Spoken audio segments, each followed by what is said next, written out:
بانت لنا موارية في حفل الليلة مكان ولا عندنا وقار.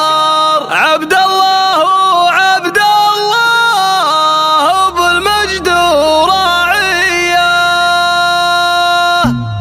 ألا يا هجوس غنوا واستجمع الأفكار بليق الصيد يضرب الراس طارية. هلا مرحبا بضيوفنا عد من وزار مكة وطيب وبانت لنا موارية.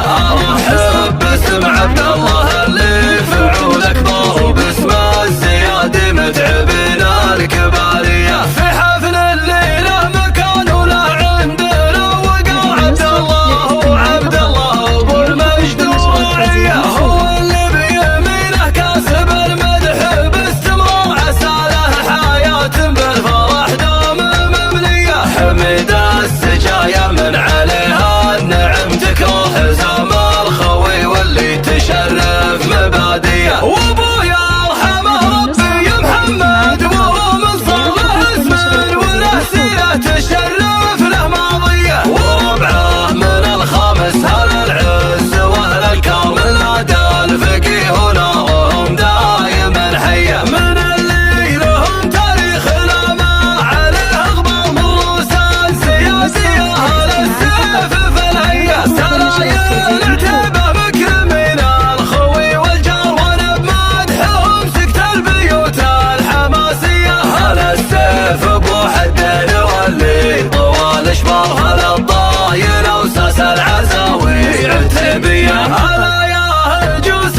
غنوا واستجمع الافكار بليق الصيد يضرب الراس طارية. هلا مرحبا بضيوفنا عد من وزار مكة وطيب وبانت لنا موارية. ارحب باسم عبد الله اللي فعول اكبر وباسم الزياد متعبنا الكبارية. في حفل الليلة مكان ولا عندنا وقار. عبد الله ابو المجد وراعية هو اللي بيمينه كاسب المدح باستمرار. عسى له حياة بالفرح دام مملية. حمد السجايا من عليها النعم تكره حزام الخوي واللي تشرف مبادية. وابويا ارحمه ربي يا محمد وهو من صغر اسمه وله سيرة تشرف له ماضية. وربعه من الخامس هل العز واهل الكرم نادى